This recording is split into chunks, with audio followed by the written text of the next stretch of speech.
McPherson, do you suggest that in Part E, where we're encouraging our local members of Parliament to support our submission, that we add perhaps a paragraph in there applauding them at the speed at which they have moved and passed this will pass this legislation? If the rest of council thought that was appropriate. I do.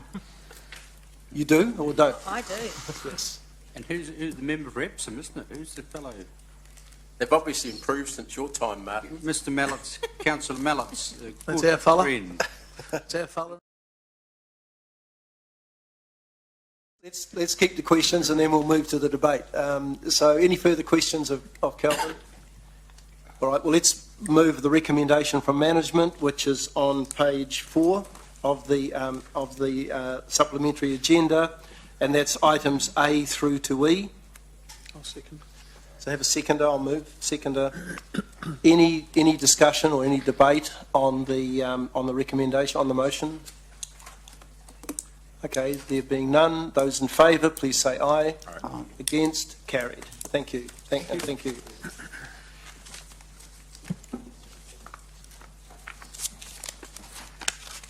Okay, so the next item is item 7, which is the recommendation to the Finance Committee from the Event Sponsorship Subcommittee meeting, the 5th of August. Deputy Mayor Chesterman, do you wish to present?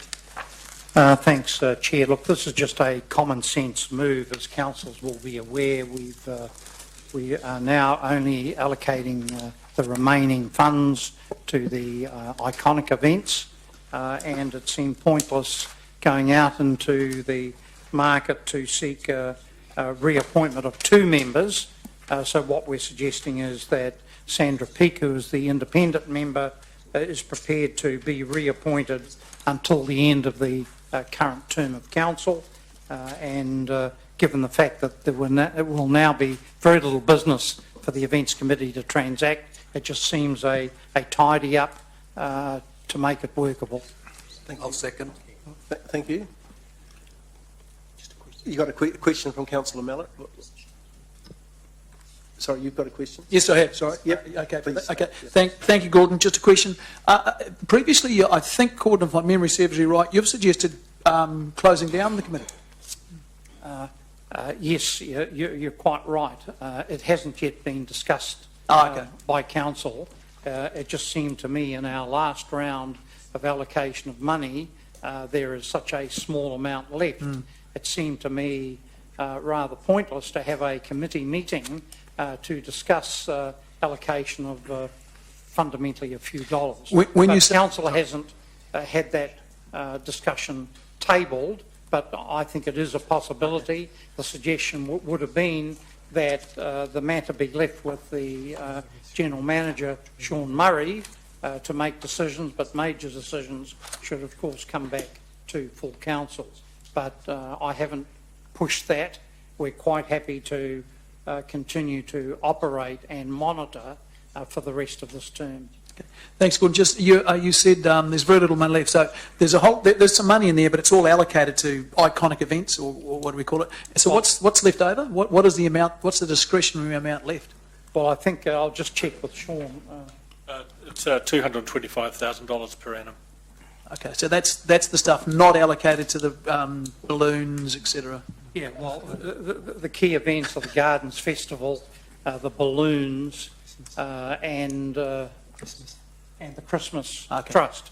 So, Sorry, point of order, Mr Chair. I don't really, I'm not trying to interrupt you, Gordon, except that we're talking about details that we don't have in front of us, unless you've got electronic.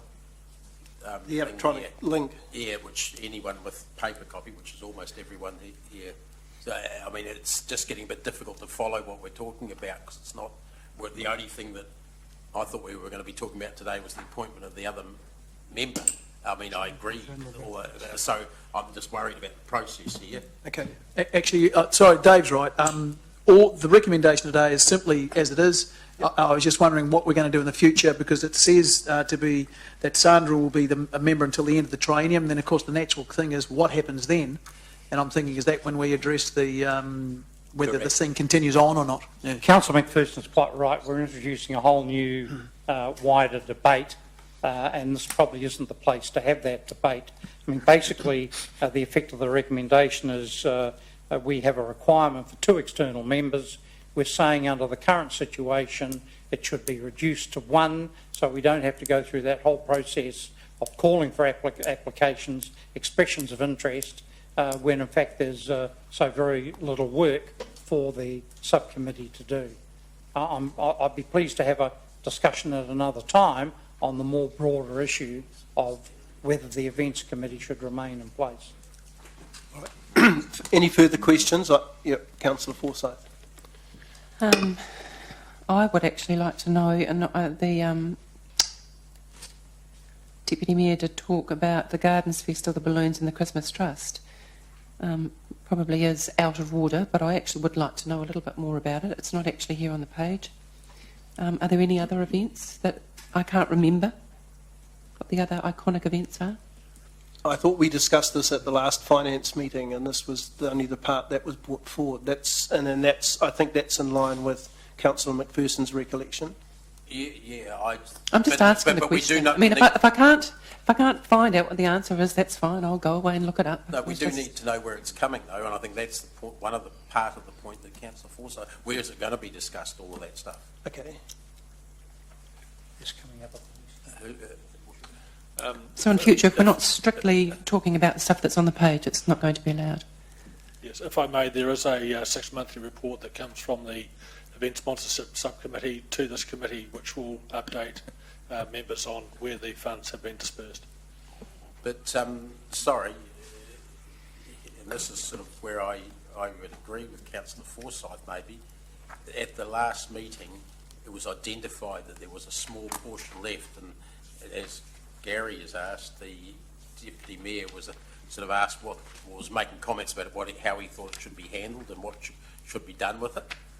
And I don't know whether, and I'm not ready to have a discussion on it now, but I just want to know where we're going to have that discussion, where and when. Not just a 6-monthly report, because that was not how the Deputy Mayor raised it. He said, look, we've reached a crossroads, sort of, we Perhaps, Dave, we should put something on just put something on the action list. A report come back sometime, and the future of the report. General Manager has a comment there. Yes, Mr Chair. Sorry, I should have mentioned also that the minutes for the Event Sponsorship Subcommittee do come through to this committee in due course anyway, which will record the decisions made at the last subcommittee meeting. Sorry, that's not what was raised by the Deputy Mayor last time. He was talking about what we should do from here on in, process-wise, and who should, where that money should go. I'll make an amendment. Are those minutes then in that link, are they? In the link that's reported on the page? The minutes of the 5th of August. There's the last meeting was held on the 5th of August, so there would be some minutes of that meeting. And I just wondered, is that on the link? Yes, look, I think so, but I'd have to check. I'm sorry, I'm not sure specifically. But can I make a suggestion? If I could just add, If I may, the event sponsorship subcommittee is charged with the responsibility of the disbursement of funds that have been allocated to event sponsorship activities. So its last meeting did discuss how the funds would be allocated, and they made approvals accordingly. Thank you. Can I make a suggestion? I can't make an amendment because I've seconded this, but what we possibly need is just a third, a C, that staff report back on the future viability or future path of this subcommittee.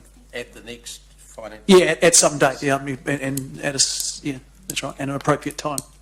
So we can have that discussion because other than this point, we don't know anything about what's being proposed. Because really what's come so far is a very focused recommendation, which is good, but of course it's opened up a whole lot of other questions, which is probably not the right time to talk about now because we just don't have the info. Happy to add that to your motion?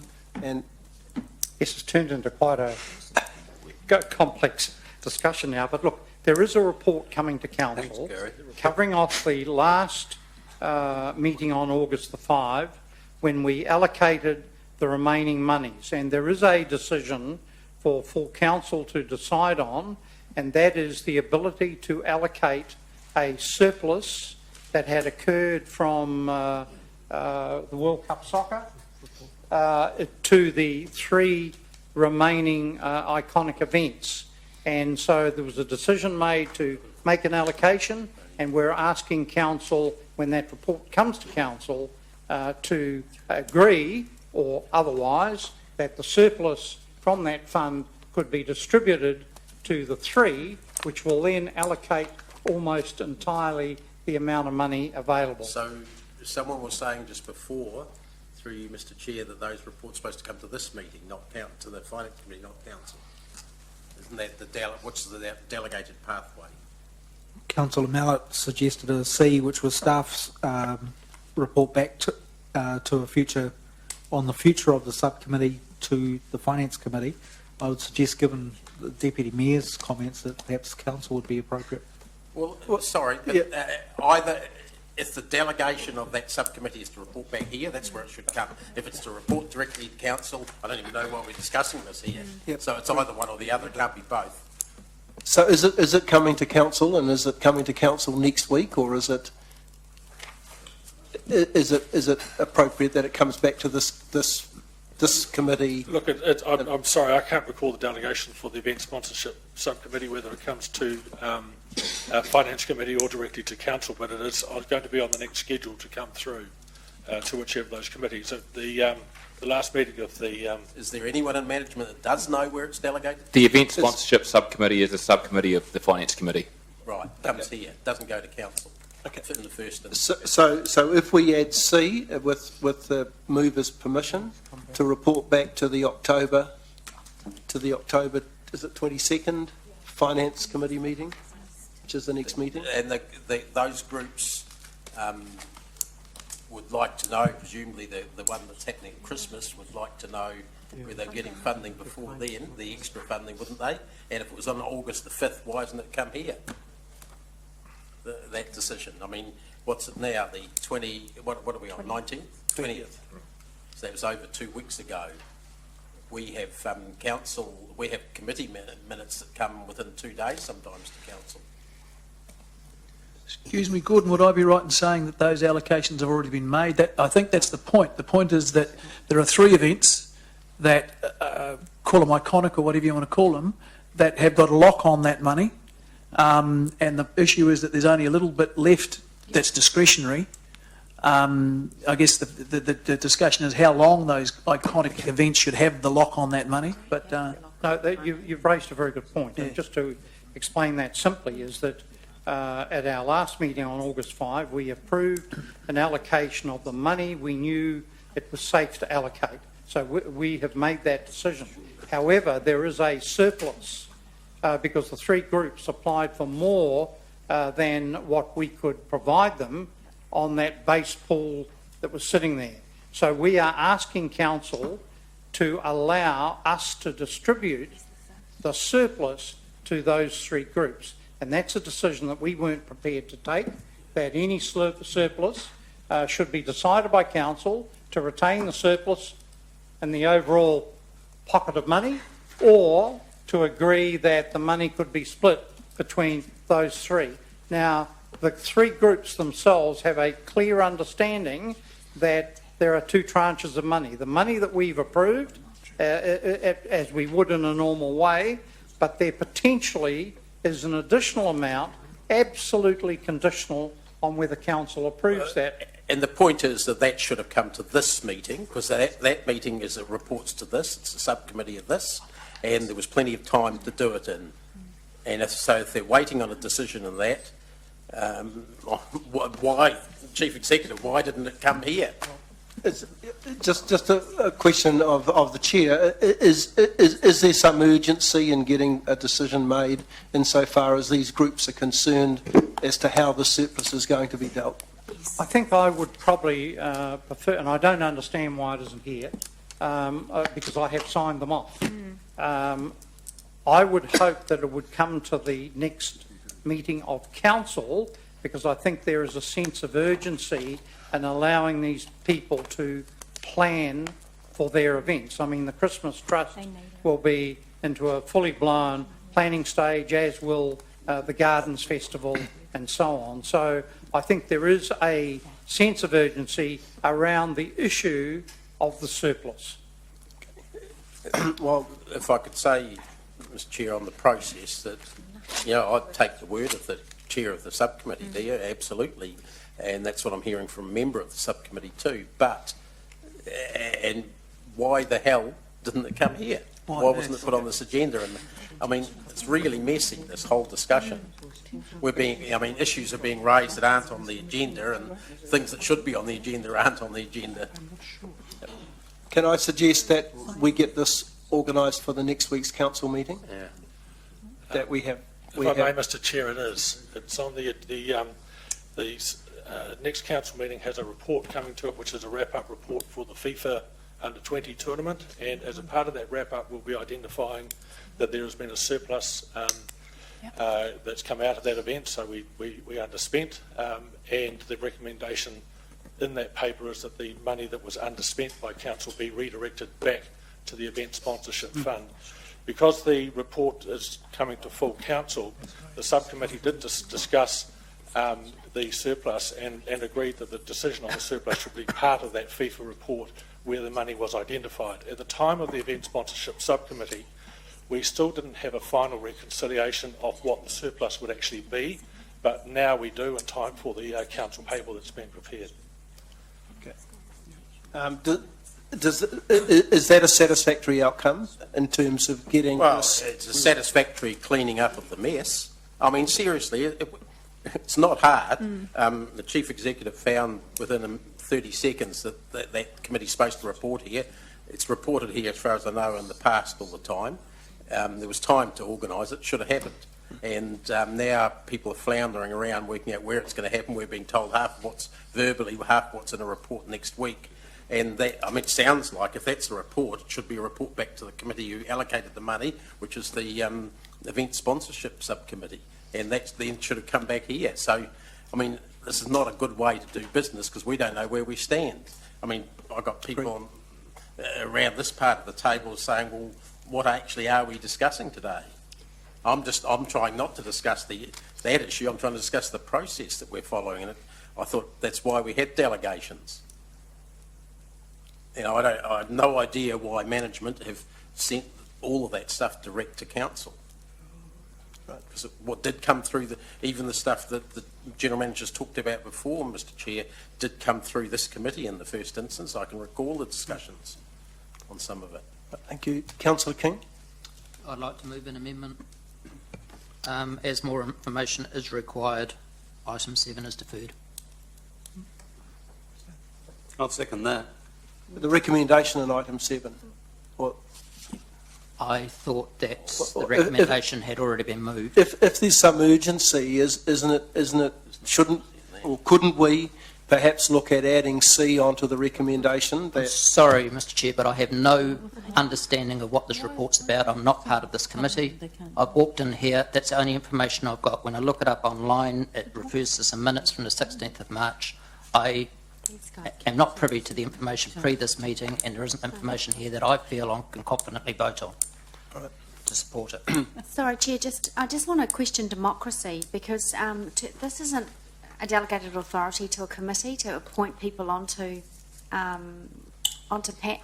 groups and terms of reference changes. That has to go through full council. So Councillor King's motion may not be required. Yeah. So maybe it should have been the other way around. That part of it should have gone to council, and the part that the general manager's talking about, which is the details, Financial should have stuff, come here. Come here. Yeah. Yeah. Change the governance structure has to go through the council.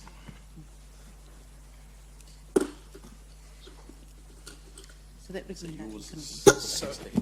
It's your turn, Mary. Thank you. As this is a subcommittee of the Finance Committee, our understanding is that it's within the delegated authority of this committee to change the terms of reference and the membership. Although it was originally set up at the beginning of the triennium under the Local Government Act and your powers, because it's a subcommittee of the Finance Committee, our understanding was that it did remain within the delegated authority of this committee to alter it. Look, I'm happy to say, Chair, that I don't think that's right, and I think that Councillor King is absolutely right. I think the matter should be deferred.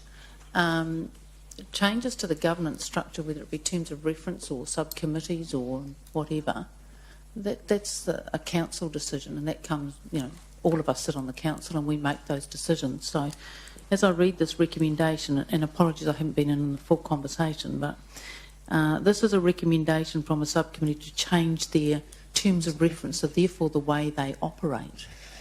And that is a council decision within the governance framework that this council has approved. But you're absolutely right, it still reports through to this committee in terms of its operating, how it's operating, what its money situation is. So I think they should have been separated out.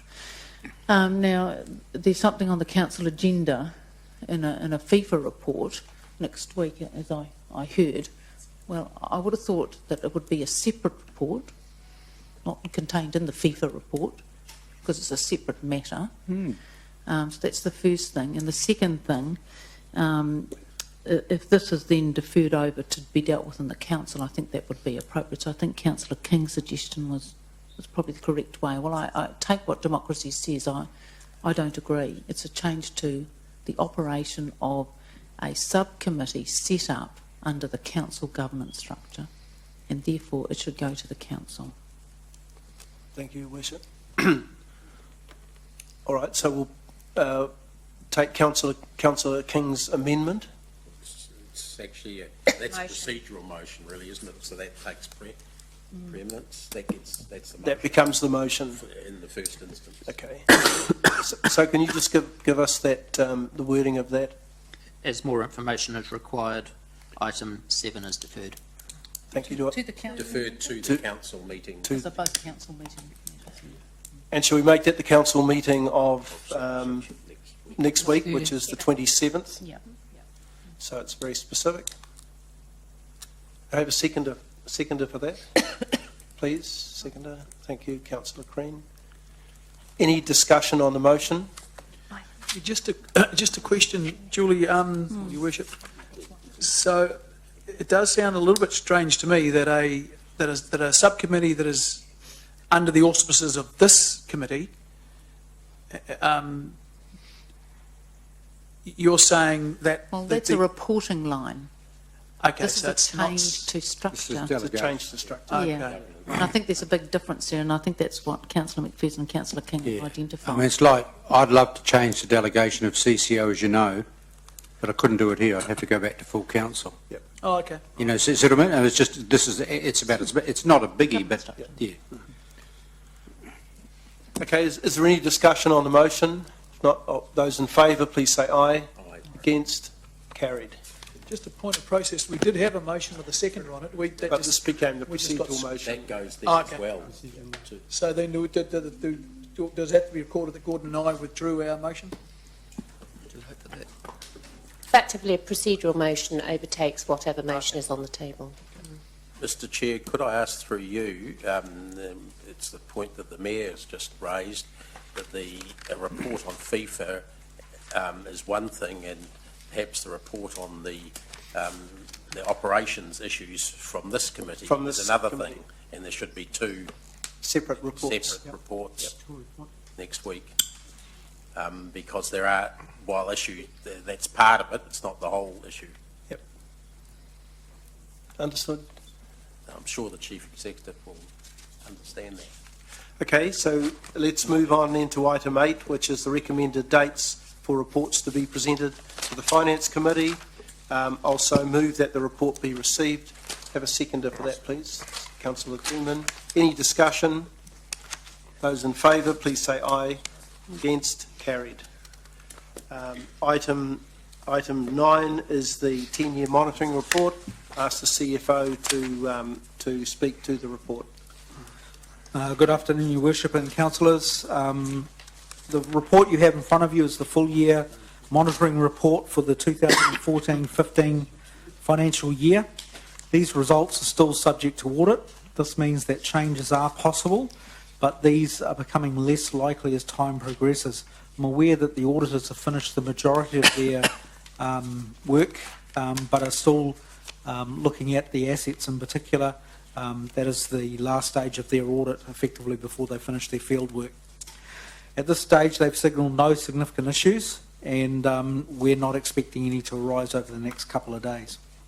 There have been some minor disclosure changes requested for the financial statements that will go to the Audit Committee, and we've made those changes as requested. Overall, Council has had a positive year. It has a $5 million balancing the book surplus for 2014-15, which is $8 million ahead of the annual planned deficit of $3.3 million.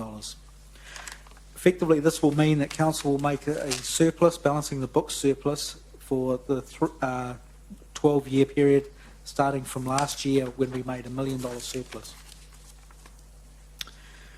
The result has been achieved through increased revenue from development contributions, higher interest on investments, lower financing costs due to reduced debt balances. Offsetting this, Council has also had to address challenges of the loss of revenue from sale of buildings, increased maintenance costs, and a change in the way that capital work, particularly painting, is treated in the accounting standards, and costs associated with the organisational restructuring and recruitment costs. Staff costs themselves exceed budget by $6 million compared with the annual plan. As was outlined in March, a transposition error resulted in an error in that annual plan, which saw $3.7 million of neutral changes not reflected in the budget correctly. On top of that, as it has been reported throughout the year, staff costs have run ahead of budget, in total by $2.4 million, and this is reflected in generating new revenue, such as development contributions or consenting revenue, or alternatively has been about the quality and safety of services, such as maintaining our customer services quality while there have been staff changes, or increasing staffing at our pool complexes. The robust risks and opportunities process ensured that management delivered the expected result across the activities, allowing Council to fully utilise the extra development contribution revenue to pay down debt, reflecting that that debt had originally been incurred in building up growth assets. The 2014-15 result does not make the current 2015-16 target easier to achieve. Council will recall from the budget meetings that staff are being asked to meet additional efficiency targets, plus maintain existing efficiencies to reach a balancing the books surplus of just $750,000 for the 2015-16 year. I would like to give the General Managers present an opportunity to just comment on their areas prior to moving on to talk about the assets and capital expenditure. I'll start with Chris. Through you, Mr. Chairman, just a quick run through of some positive aspects of the year for me. Certainly, first for some positive operational aspects for our three waters and solid waste, which is the activities managed by Andrew and his team. So we delivered direct surpluses for solid waste and stormwater, which was pleasing, and we were very close to direct surpluses for wastewater and water. But they're two very complicated activities, wastewater and water, with many variables, and it was a great outcome to be almost balanced, particularly when we had big things happening in terms of our wastewater treatment plant and the biological breakdown that we've had earlier in the recovery of that. Within that overall good result in the operations for water, there have been some concerns that we've addressed through better processes. I'm thinking particularly about the reduced water revenue and the timing of invoices. But we've recovered the position, and we've got new procedures in place, and we've got a new contract, in fact, that will help us to make sure that that doesn't happen again. In terms of the capital side of those activities, there's been some big positive highlights there. The completion of our $20 million Puketi 2 wastewater treatment plant upgrade. So that was completed to budget and to a very high standard. And there were some very innovative things that we did along the way with council, and some risks that council took and some of the things we did. And it's all worked out, and it's been a great result.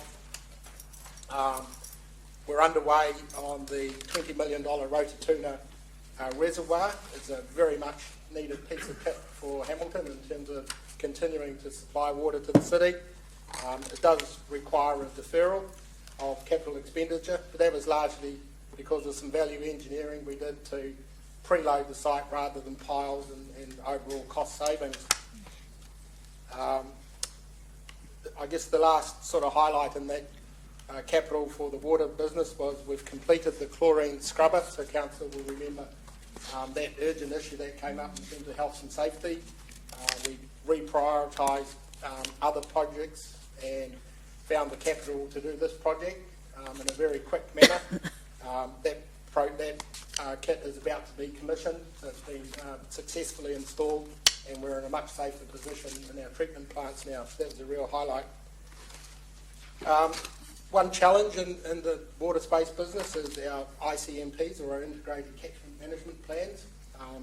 So we're certainly taking some time to come up to speed exactly what ICMPs are and making sure they're useful for developers to continue growing, useful for ourselves to optimise our expend on that infrastructure, particularly in the stormwater space. We've been doing a lot of work with the development community, with regional council and other stakeholders to get those right. As a result, it's gone a little bit slower than I hoped, and quite a big part of my deferrals that you'll be looking at today are to do with integrated catchment management plans. If I just quickly go to the transport space, if I ignore the ring road subsidy and the deferral of the ring road, because the subsidy is counted as revenue in the operational budget, we've largely achieved the balanced budget in transport. I think that's been a big challenge, but it's been delivered by our innovative contract, our Transport Alliance. It's been good in helping us manage our budget and do things in the transport space. Capital highlights have been the completion of the ring road to Cambridge. Less pleasing that we've had a delay in completing Cobham Drive, but councillors have made decisions now and we're underway on that and should complete that this year. So another highlight, just which foreshadowed a little bit about some deferred capital expenditures, is our work with the developers in Rototuna. So it took quite a while to get our contract signed, but we're underway working with the Ministry of Education to build the roads for the new schools in Rototuna, and also with Rivington Holdings to extend Borman Road. So they're two quite large projects that we're doing in partnership with developers there. Contracts were signed quite late, but they're well underway and they're tracking really well. So that's my summary. Thank you, Chris. Paul, can I just ask one question? Can we have the presentations first, then we'll do the questions afterwards? Yep. Okay. Lance. Thanks, Mr. Chairman. There was quite a few positives in the area that I look after. I'd have to say I was particularly pleased that our capital program, almost everything was achieved within budget and on time, apart from 3 deferrals of 380,000, which is the Simon exhibit at the Zoo, Minogue Park Playground, which was opened on Monday, and the acquisition of some parkland, and those deferrals are basically related to ground conditions or the negotiations with landowner concerned. So essentially circumstances outside our control, so that was particularly pleasing. It was really good to complete the Bryce Street slip work, which was a long and complex project, and to get significant funding from the Waikato Regional Council, from the NZTA, and also having the land gifted by Tainui as well. So there was actually 3 areas we did work on, 2 slips and also the bridge abutment work, working with Chris's team under the Claudelands Bridge. Lake Domain Playground was completed. We opened the Tudor Garden, and there was significant progress with the Hamilton Gardens development project with the targeted rate, and also council to be aware of the significant funds that we've received from lotteries and other organisations and individuals. The EPA Garden was completed as well, with significant funding from lotteries as well and outside sponsors. Pirate Stadium track renewal was completed, which sheets into one of our Hamilton planned goals of Waikato being the capital of high performance sport, and it was pleasing with that $700,000 project to get $100,000 from Athletics Waikato for that. Waterworld also had refurbishment of the reception area, the cafe area as well, and following on from what Chris was talking around, looking at risks around use of chlorine. We used to have chlorine gas infused into the water at Waterworld, and actually changed that to a liquid system during the year as well, which came out of part of the work that Chris's team had done, looking at that sort of risk and potential leaks from that. Our facility reviews, councillors will be well aware of a lot of the work that we did, which led up to the LTP. I believe that that's given us significant good information for making decisions, basic decisions around expenditure going forward, and we'll continue working on those. And operationally, across my group, a net favourable result of about 1.2 million. Despite some operational challenges and some issues to address during the year, which we always get cropping up. These have been highlighted, and they're outlined in risks and opportunities, and also in the activity areas of the report, and also been highlighted through previous Finance Committee meetings, such as the pool staffing requirements, the gym revenue original budget not being realistic, and we brought last August where there was discussion at the council around the new business plan. And a number of changes being implemented to the way that we work within the gym and at the pools. The nursery review turned around a predicted $200,000 unfavourable variance in revenue, and that came in a lot better than we expected, and the review had a lot to do with that, which you discussed at the last Finance Committee meeting. Other things that have cropped up is the costs involved with the Rototuna comprehensive development plan that we're working with Kirkdale Investments, and also the facility studies. There was some unexpected costs in those, which we've tried to manage through savings in areas such as community facilities and efficiencies at the museum. And we also, as I've said, that we received significant additional unbudgeted revenue for things like Bryce Street, the EPA Garden, Pirate Track, and also at the cemetery around plot sales and burials. So I think we've done quite well in the revenue area as well. Sean? Thank you, Mr Chair. The H3 Venues operation has had a very, very busy and very successful year overall. As you're all aware, we've hosted the FIFA Under-15 World Champs and also the Cricket World Cup events at both of our stadia this year. All of that activity went extremely well and delivered a great deal of additional business and also profile for the city at large. Our capital works projects have all gone to plan or slightly below plan, and in the case of Seddon Park, we were fortunate enough to be able to secure additional funding from private sector or other parties to help co-fund some of the work that we did there. The theatre's results, however, for the year have been disappointed, driven largely by a slightly ambitious or an overly ambitious revenue target for the year in a market that's very, very tough in terms of generating the right sort of shows. So theatres came in with a shortfall to plan of $195,000. We've completed the review of the theatres, and this year, the year that we're going into, will be the first year where we have tackled the the oversupply of our portfolio of theatres. We're now down to one theatre, so that's taken away a great deal of distraction and perhaps uncertainty by tightening that up. However, having said that, as you're aware, we do have a review coming up for the Founders Theatre itself and the future of its operation. The Strategic Property Group has had a very, very big year for property sales, led to a much reduced level of revenue for council during the year, which was known at the time of the decision to make those sales, and has also had an extremely busy year providing service to other parts of council where property transactions or property reviews have been taking place. On the downside, however, the Strategic Property Group suffered a extraordinary loss as a result of the stranded end-of-life tyres at the Frankton Yard. Whilst we made compensatory savings across the strategic property operating budget and the economic development budget, it wasn't quite enough to soften that particular blow. Thank you. Thank you, Sean. Council also invested $58.3 million in assets, replacing existing assets and adding new assets to meet the needs of a growing city. 15 projects with a net value of $15.2 million are on the deferred capital list that's provided to you today. This is a significant improvement over recent years, which have seen a reduction from 77 projects in 2008-9 to 32 last year and now just 15 this year. The two largest projects on that list are $4.8 million related to the Hamilton Ring Road project after subsidies, and a further $4.2 million related to the Rototuna Reservoir project.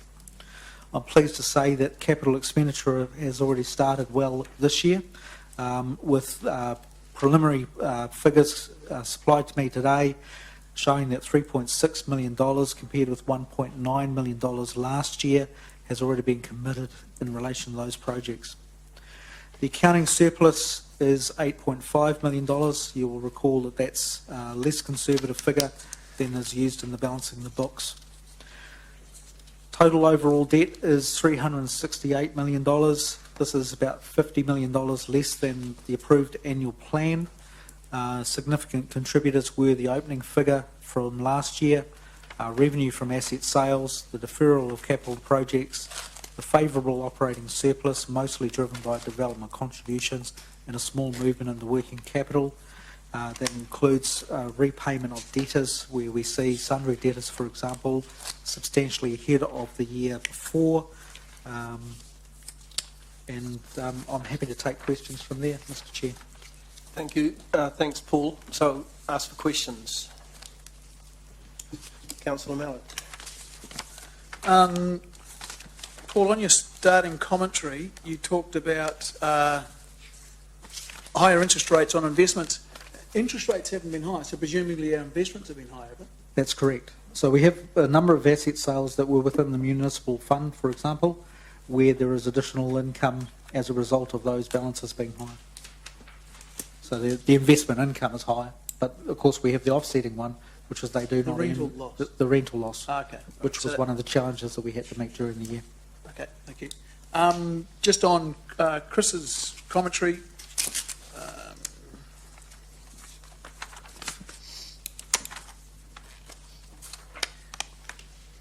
you've got the, what is it? I will find it, hang on a second.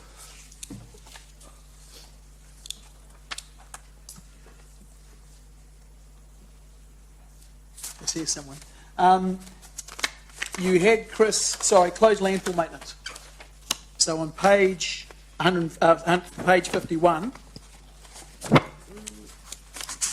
at the bottom of the page, closed landfill maintenance savings due to optimising the capital program instead of maintaining, we have renewed, saved $235,000. Can you just give us a concrete example of what happened there? So two things, what caused it, and presumably that's an ongoing saving, is it? Yeah. So there were pumps and motors out and engines out on the landfill sites that were costing us a lot to operate and manage. So we had a fundamental review of the economic performance and life. we felt it was better to replace those assets through a reprioritised renewal program, which is capital, and therefore it released that operating budget that you see there. So we replaced old assets with new assets. Correct. So that's not, you're not calling that capital. So It's renewal, which is capital. So where's the cost of the? Shouldn't there be a capital figure? Yes, that's the savings, which is in the operating budget. Yeah. In the capital program, there will be a renewal item for landfill renewals, and that's the cost of the replacement would have hit there.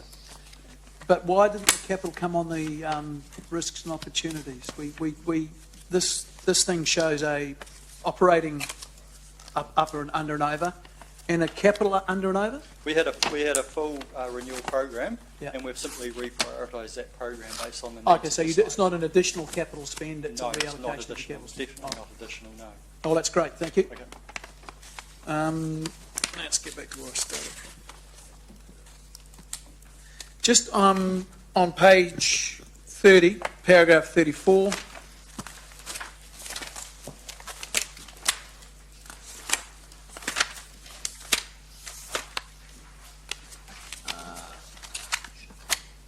We have item number B. Can we just get a little more transparency of the redundancy costs? Now, I appreciate I've spoken to people with this. There's some degree of confidentiality with this. I just want to know, what degree of visibility can we get? Can you give us a breakdown by department? Through you, Mr Chair, that list was provided to you and the Deputy Chair of this committee previously when this was first reported. I'm happy to resupply that to you. Okay, thank you. And can that be provided to the other councillors?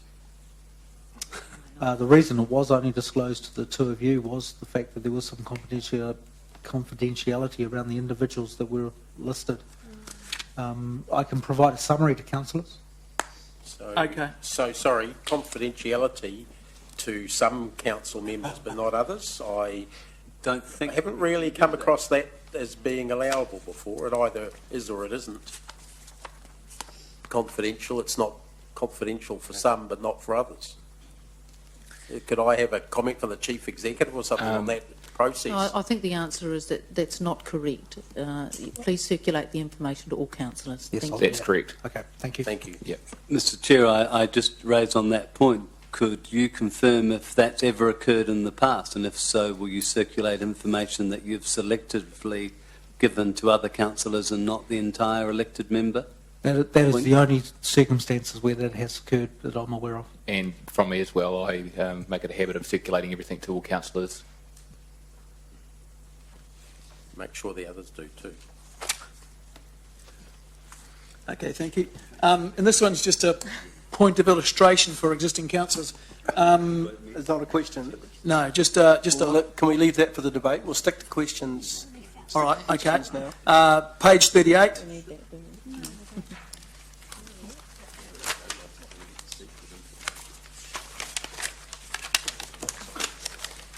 And it has been raised before, but I think it needs to be raised again, that I just need to highlight that our personnel expense is up significantly by about $5 million or 9%. So it just raises an issue to me. I know I've seen reasons why, but I do think we need to be a bit more careful with that one. Has that question been answered though? The reasons for it? Yeah, the reasons for it. Yep. Okay, so it's no longer a question then? Well, I guess, yeah, when you're part of the governance group, you can keep asking questions, but you'd like to see changes in activity as well. I suppose, Asking a question and getting something changed are two different things. In relation to that, I would be interested if Councillor Mallett could articulate then if he has a concern about that and what is it? Absolutely. Yeah, so because it's... can I give you no, a very... can I just a minute? It's a worthy question and worthy inquiry, absolutely. So I would appreciate if you do ask the questions in relation to that so that we can understand what it is that you want done about that, if anything. Okay, sure. At the last strategy and policy meeting, there were a number of items where reports have been produced on activities for which there was no budget given. I'm talking about the personnel costs, I think. Yeah, and the budget, generally the budget was our staff running around making reports and doing Google searches, cutting and pasting photos and things out of the web, putting them into reports to councillors, and there was no control whatsoever. Well, it seemed to me that there was no one able to tell me what the cost of that work was. That was, I'm assuming, because the facts weren't there, that was all employee cost, which I assume is part of the 9%. So perhaps the question might be, can you explain the reasons for the percentage increase? Yep. Thank you.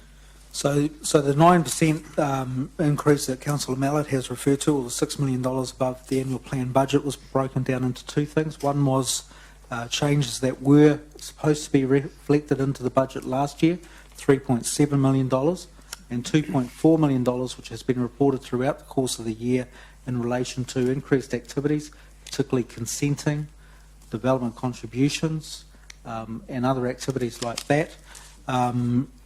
Plus the additional pool staffing that I referred to in my presentation earlier, and additional staffing that related to customer services in particular. There was also support for the long-term plan throughout the course of the year. So can I just to follow up on that? So a portion of those, because you're right, they have been continually reported, is also offset by increased revenue for That's those correct. areas of the business that are to be cost neutral or, yeah. That's so which correct, areas Your are those and which amounts are those? I'm afraid I don't have those figures in front of me. I can provide those separately to the committee. There's a building area and the planning That's area right. you talked about. Okay, thank you. Okay, thank you. Page 49, gym revenue. We were told about a year ago that there was a new plan in place to increase the revenue of the gym. And there was a presentation to council, some very confident statements were made. Now turns out that we're 34% below budget. So the budget was 947,000, the actual was 625,000. What's been done to address that? What went wrong with the plan? Well, the plan wasn't to achieve the 947,000, so that was quite clear at the time that that was unrealistic. So the plan. Thank you. So just to repeat that, the plan wasn't to achieve the 947,000. We actually said that was unrealistic. We actually changed that in the business plan. It was estimated that an actual achievable revenue was $574,000. So we were predicting there was still going to be a deficit of $371,000 against the budgeted revenue, and that the actual figure for the 30th of June has been $625,000 revenue achieved against that new business plan. So there's only a $322,000 deficit against the LTP revenue budget for 2014-15. So those budgets have actually been changed in the new LTPs to be more realistic, but there's been expenditure for the 14-15 year was budgeted just over $500,000, and the actual expenditure's been $442,000. So there's been some efficiency savings looking at staffing and that sort of thing in the gym. Just remembering there's different areas of operation within the water wheel operations. The creche, there's the swimming facility, just general swimming, and then there's also the Learn to Swim program. So we're actually meeting the business plan target, and also for the number of members. The aim was to have 714 gym members by the end of the financial year, and Matthew's team have achieved 712, so they're pretty much on target, and that's up to about 720 odd as we speak. So after year one of that 5-year plan, we're actually tracking okay. It was just that the original budget wasn't realistic, which we highlighted. So what is the budgeted revenue for the new year, 2016, for the gym? For this financial year, Councillor Mallett, 15-16? Yeah.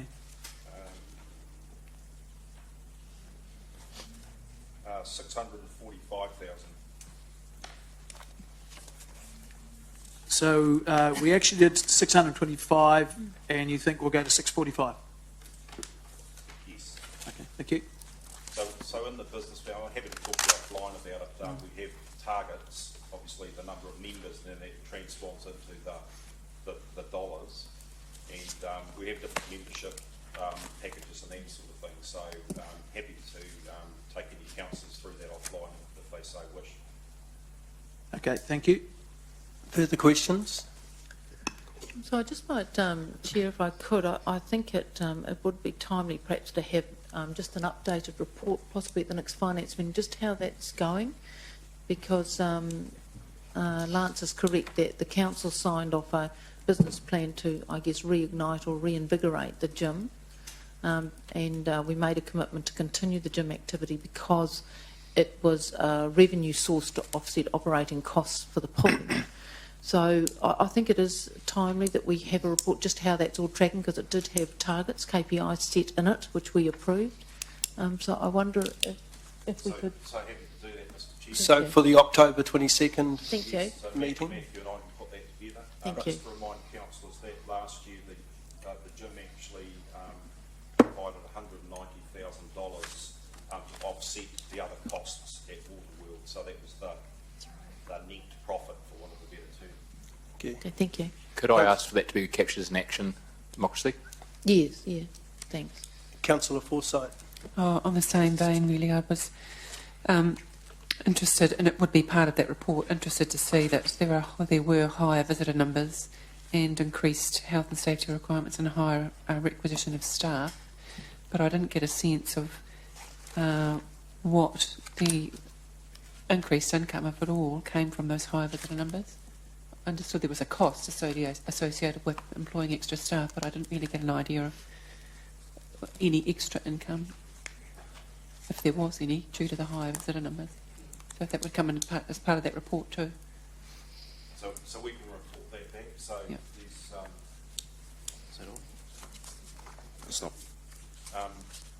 As I said, there's four activity areas at Waterworld. So we sort of have four key cost centres in that business. So happy to report back on that and pick up Councillor Forsyth's point as well around the staffing costs, and we can explain around rosters and health and safety and some of the behavioural issues we had over a hot summer and what was going on out there. So happy to report that back. So the report will be over the whole of Waterworld, not and the gym, but do the four departments separately within that report. Good. Okay.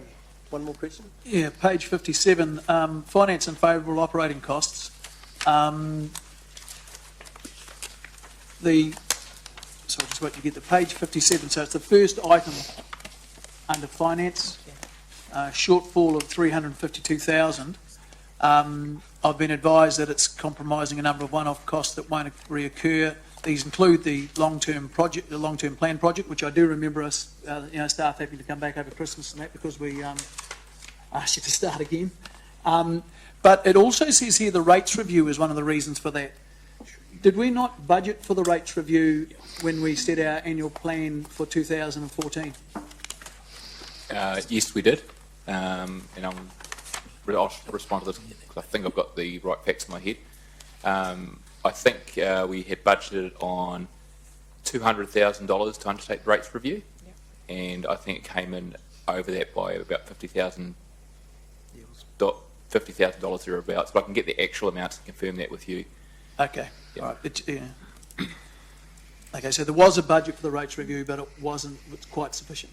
Yes, that's right. When I initially presented to Council on the cost of doing the rates review right at the beginning of the capital to land value to capital rating review, I indicated it would be 250 to 300,000. I was challenged by Council to undertake an effective process but look for opportunities to reduce that. So we locked in an ambitious budget of $200,000, and however, unfortunately, the process did require additional funding to get it completed. Okay, thank you. Councillor King, you have a question? Yeah, where is the reference to public toilets in the report? I'm sorry, I don't understand the question. This is the financial report. Where are the costs to run our public toilets in this report? The public toilets would be part of the community activity, so that would be a group of activity towards the end. If I recall rightly, that is the recreation activity. Or, sorry, Lance, is that recreation or community?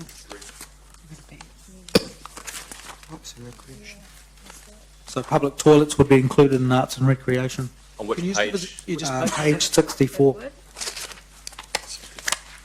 I'll be in parks and open spaces too, it'll be split between the two. 19 public toilets both on parks and also in amenity areas within the city, so like the CBD, and then some of them actually on reserve, so the budget's split across, and then there's also in the parks and open spaces activity area, and then there's the Hamilton Gardens bit too, so Peter's got toilets. Obviously, we've cleaning those as well. So pages 64 and 76. So you'll notice there was in the risks and opportunities, there was a saving of $40,000 of contract costs. Could I move a motion, please? In respect to? The staff recommendation, plus with an extra point on there.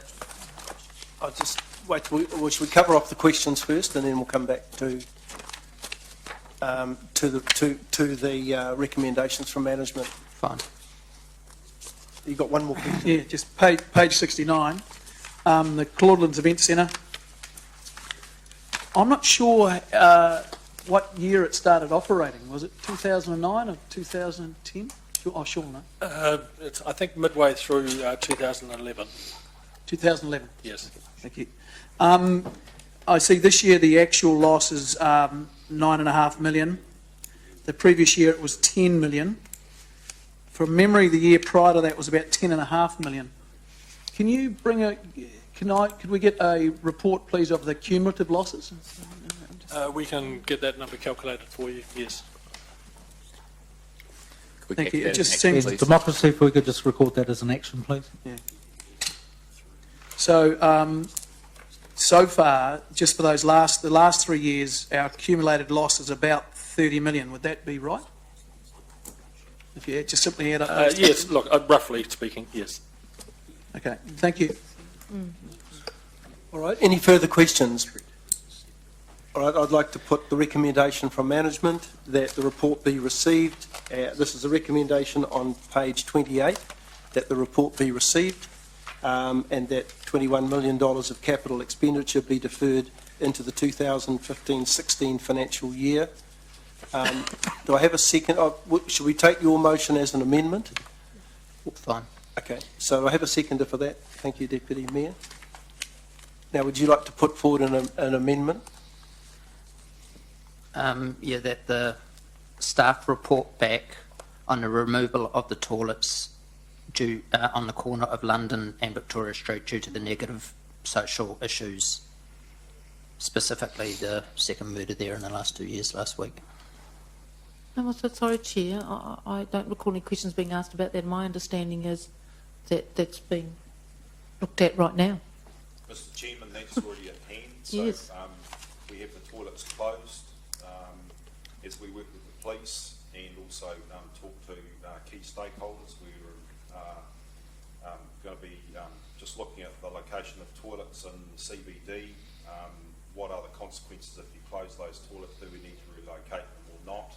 And we'll be able to bring a report back to the council meeting next month on that in light of the events which have happened in the last 10 days and other things which have happened which Councillor King's highlighted. So I've been working with Kelvin, with Sally and with the police on that, so that'll be coming forward in due course.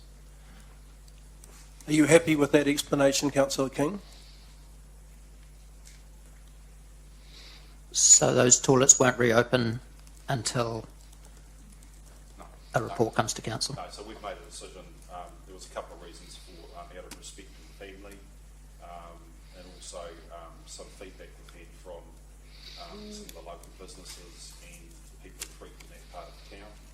So we've made an operational decision to keep those closed and discussions with the police and city safety team. So they're closed at the moment until we carry out the review, and then we'll bring that report back to council to consider. We'll have a recommendation. Thank you. You happy with that? Okay. All right, so we have a motion on the table, which is recommendation under paragraph 11 with a mover and a seconder. Is there any debate, discussion on the motion? Your Worship. I just want to acknowledge the work that everyone has done to deliver a really good outcome for the financial year. And I do also just want to highlight to councillors that I think it's really, really good that we really test some of these figures when it comes to the finance meeting. But more and more, certainly in the time that I've been sitting here, more and more the responses are appropriate and professional and indicate that the general managers have a really good understanding of the financial plan and what we're trying to do in this council and for the city, which is manage the budgets that are set always within the budget. And there's always some really good explanations, so I do want to thank staff for that. The second thing is I'm really pleased with this result. I know we've still got the audited result to come, but what this demonstrates is that over a very short period of time, in a matter of only 4 years, this council has turned around the financial position of the way it operates and what it does for the city.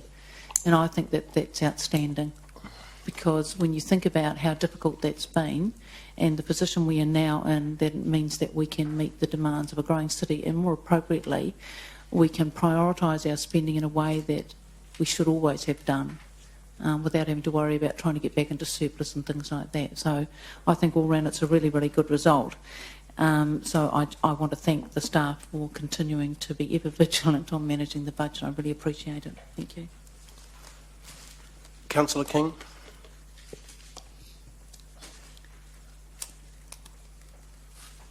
Yeah, going back on what the Mayor said over the last 4 years, I'd like to look at how we got into financial strife in the first place.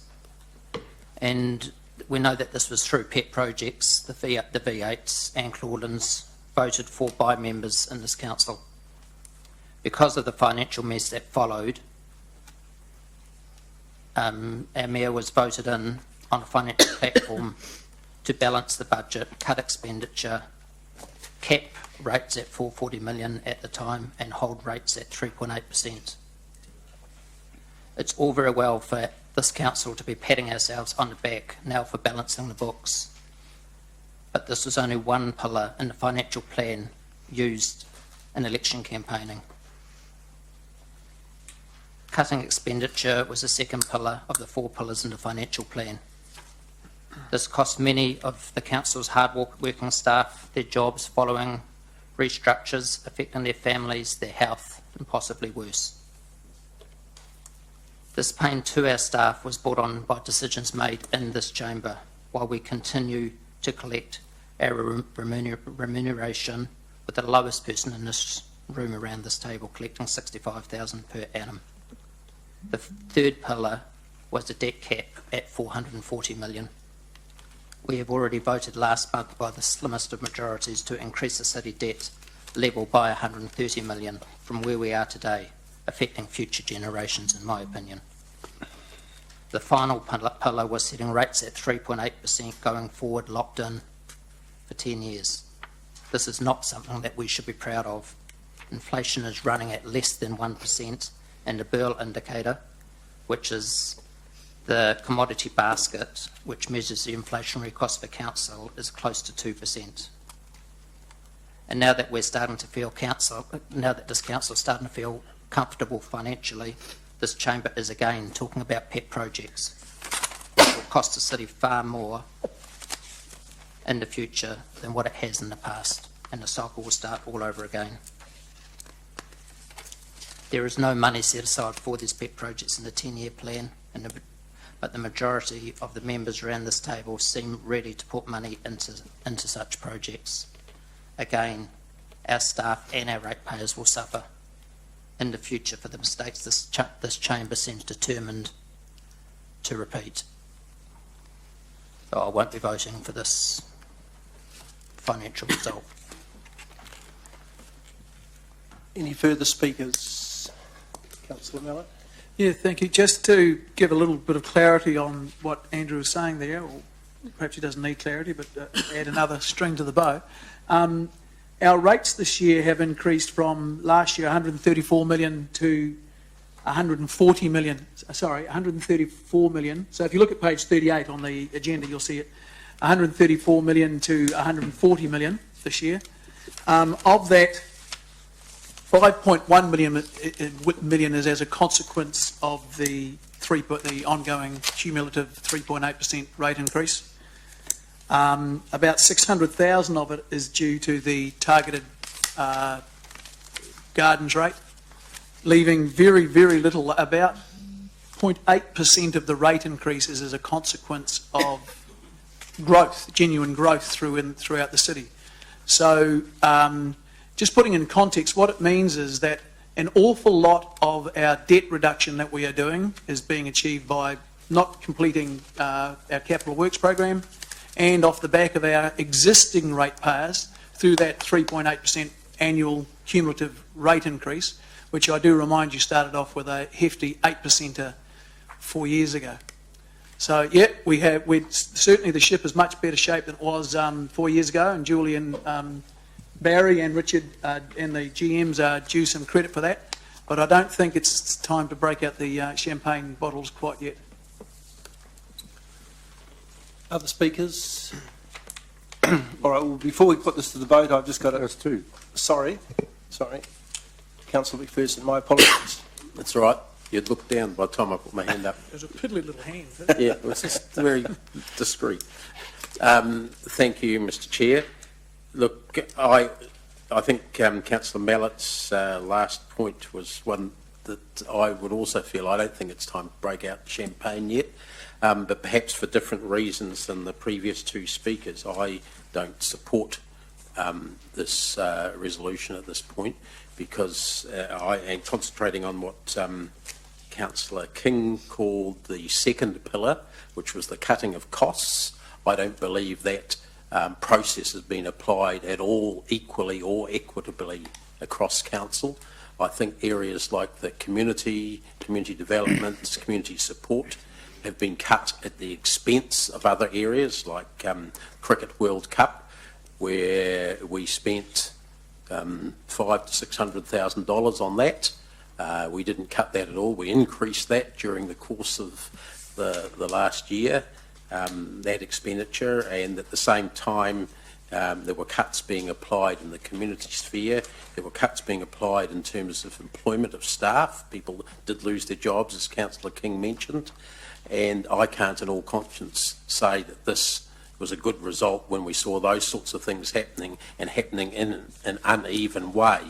It particularly galls me the amount we spent on the Cricket World Cup, given the amount of money floating around in hotel rooms and back pockets in that particular sport. And I'm not suggesting that that necessarily happened in Hamilton, though it equally wouldn't surprise me if it did. I just think that we're quite happy as a council still.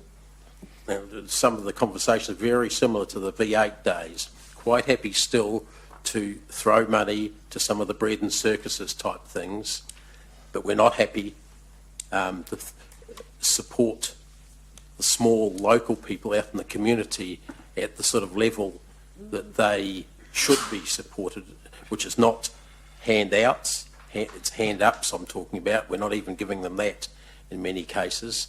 I think that that sort of thinking will rebound on this council in future years when in a financial way, we'll have to pick up the tab for activities that in the past would have been fulfilled or operated by a slightly better supported community sector.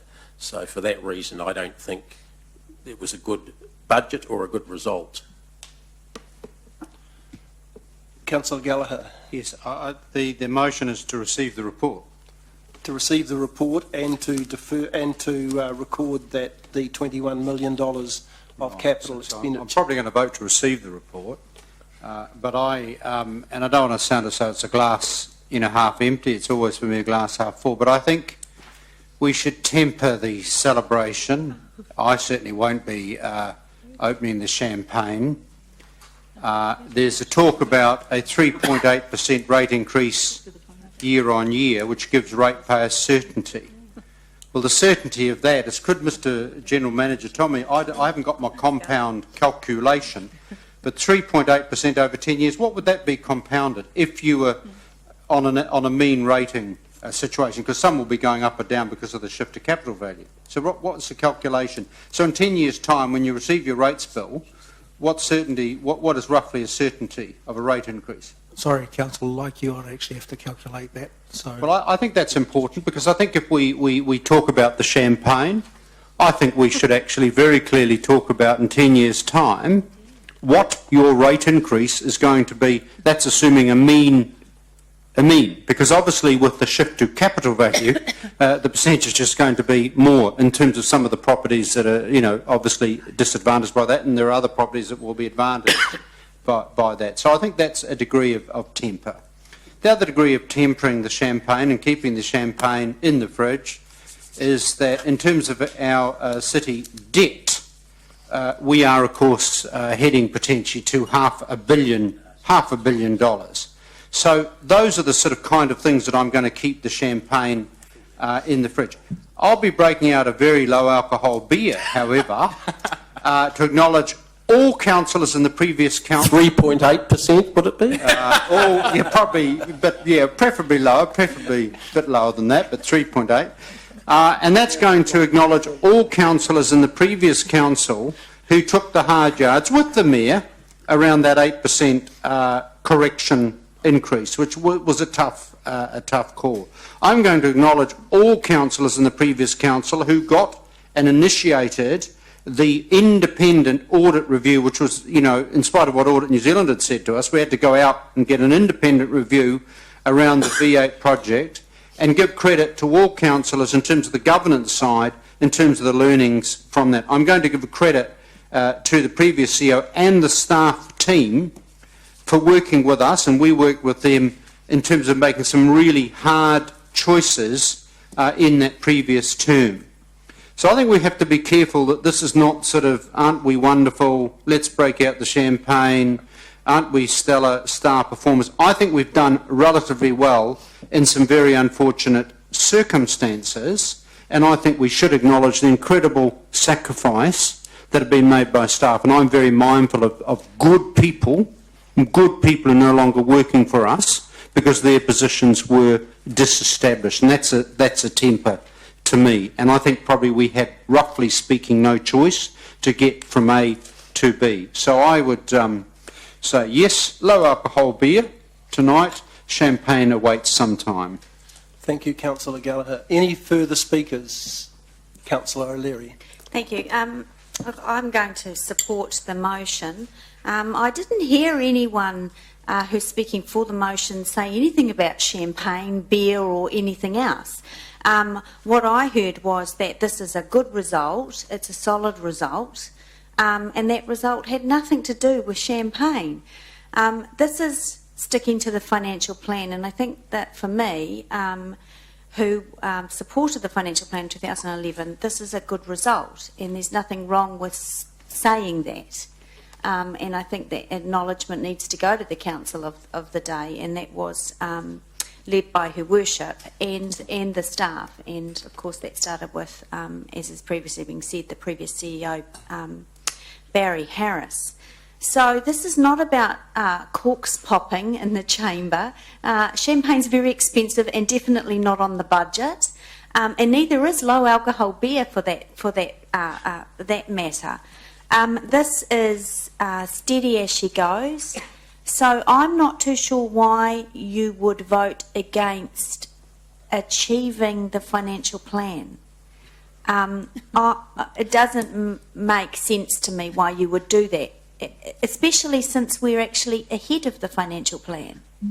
So why you would vote against achieving a surplus ahead of a good, solid financial plan doesn't make any sense to me. Why you would vote against that? Are you hoping possibly that we didn't achieve the financial plan? Yeah.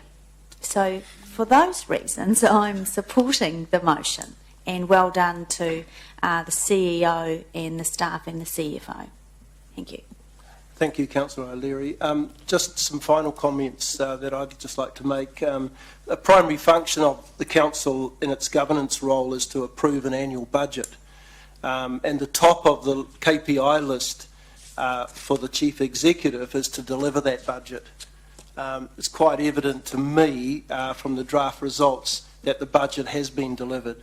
Even if we take into account the additional income from DCs, which of course wasn't budgeted for and cannot be expected unless there is the economic activity going on, we would have been in a break-even situation and well ahead of the $3 million deficit that was planned, that was provided for in the annual plan for this year. In my experience, complex business organisations similar to council will during the year experience favourable and unfavourable events in the way that costs fall to deliver services to residents. It's incumbent on that senior management team to work together and ensure by the end of the year the budget is delivered. We need to celebrate the success, and we need to learn from the particular areas where cost overruns do occur and we don't achieve success. The organisation also needs to be nimble so that those deck chairs can be reorganised as quickly as possible so that the ship is steered in the right direction that will ultimately deliver the budget. In my 2 years in council, I've noted significant improvements and seen the results of good systems that ensure that we're getting accurate and timely reporting. Whilst some work still needs to be done in this area, it appears to me that the reports that we're getting each month and the questions that we're asking are ensuring that that transparency is there, and we're making good progress as a group to get the outcomes, the sensible and accurate outcomes that the residents expect. So I'd also like to offer congratulations across the organisation to all of those who have helped us get to where we are today. And I do agree that we're not at the finish line yet. We still have ways to go, but we're heading down a pathway which I think is steering us towards some good days ahead, rather than what tempted some of us who joined this council term to come along and see if we could make a contribution in improving. So thank you. Mr. Chair, I'd like to make a comment. You may. Look, I don't intend to support the motion, and that's because, if I can turn my mic on, that's because actually what we're celebrating here today is the tough decisions that were made in the past. And some of you, I think, while celebrating the result, are using that celebration to justify your most recent decision to break away from the very financial behaviour that generated this good result. And I'm feeling a little bit subdued at the thought that some of you are celebrating the result when you've already changed the course and put the ship back in harm's way. Because this good result is from the work that we all did in the past. This good result was when we set very tight financial parameters. And what scares me the most is the chairman of the committee simply indicated that we can celebrate some of the good times. Well, in fact, he's spending the good times ahead of actually achieving it. Point of order. My comment around success, around celebrating, was celebrating the successes that have been achieved in some of the council activities. Also tempered by the fact that when we make mistakes, or we have areas where cost overruns occur, that we're able to learn from those. Would you like to rule on that point of order? I think you may be conflicted, Mr. Chairman. You're not conflicted at all. I think the point is quite clearly illustrated, that the fact that we are celebrating the hard work that the former council put in place, and that this current council, through the force of numbers, has changed the direction of the ship back into the storm that we just left. And on the basis that we can rejig and reorganise the chairs on the deck, my advice, the predicted weather course is unsettled, and I'd be putting the chairs away and battling down the hatches, because we're just sailing back into the storm that I thought we had departed. Thank you, Councillor Wilson. Councillor Forsyth. Yes, thank you.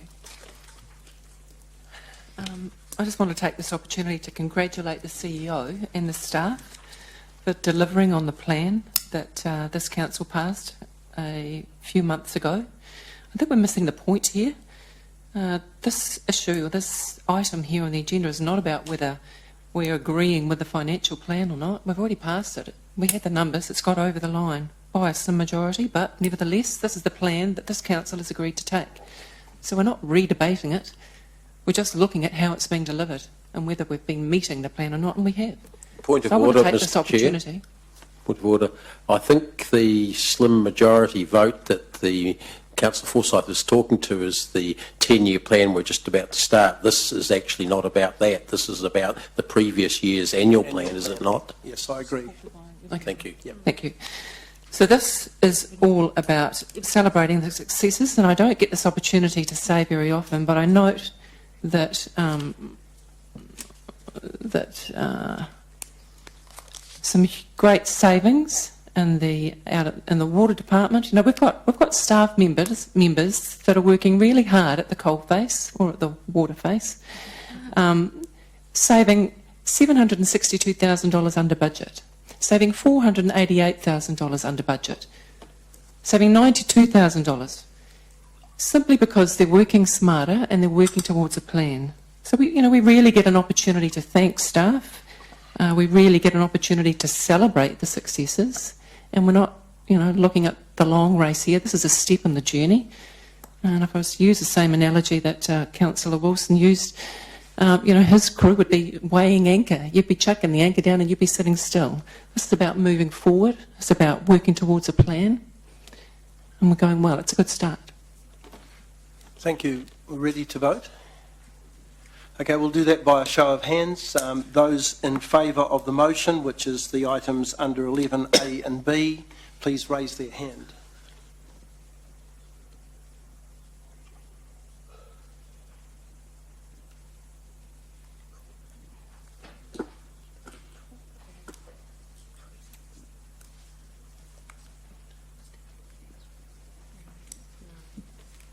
Those against?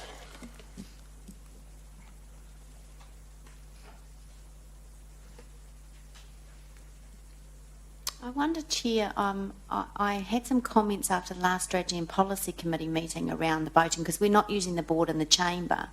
If Democracy would call out, for online viewers, if Democracy would call out as we vote, the names of those who are voting, because we can't use the board in this setup. Well, we can use the board. Well, I think, well, But You just have to shift. you'd have to, Shane, yeah. It's pretty easy. Set it up like that. You can call out now. Just- Yeah. Do you want me to read out who voted which way, or just the overall numbers? Well, not now, but just for future. I mean, preferably it would be great if we could use, I know we're archaic here, but if we, Good I mean, tradition, seriously, which we are. years ago was good. They read Yeah. as their votes went up. Sorry, Mary, do extra work, but it's a nice tradition, and it's all good. Yeah. Sort of that board. Okay. Could you call out the result, please? The motion was passed. It was carried 8 votes to 5. And those that voted for the motion were Her Worship the Mayor Hardacre and Councillors Chesterman, Young, Forsyth, Pascoe, O'Leary, Mallett and Tooman. Thank you. All right, let's move on to the next item, which is the Key Projects Report, item number 10 on page 97. Mr Chair, when are we having a break? Yes, we will. We'll have a break at immediately after this report. Okay, thank you. So, Mr Chair, if I may, I'll take the report as read, just highlighting that there are 3 amber projects, being the financial system IT implementation, which has been previously signalled, the Hamilton Ring Road upgrade and extension, which we've just discussed as part of the deferrals, and the Rototuna Reservoir and bulk water mains also discussed as part of the deferrals in the previous item. And I have Carol Serra here as well, if there are any particular questions. Thank you, Carol. Any questions? All right, I'll take the recommendation from management that the report be received. Have a seconder, Deputy Mayor Chesterman. Is there any discussion on the motion? Those in favour, please. Sorry, the finance system IT implementation. If every time I do it, you do a face plant, I'm happy to keep doing it. Okay. No nose. Is it a question? Financial system IT implementation. Just, is there any cost implication of the delays? Not at this stage, no. Okay. That's all being met by Microsoft, isn't it? This is the Microsoft Yes, thing, isn't it? that's right. Okay, so we go to the vote. Those in favour, please say aye. Aye. Against? Carried. Thank you. Thanks, Carol. Okay, let's take a break. It's 3:10, so if we could all be back here at 3:25, please.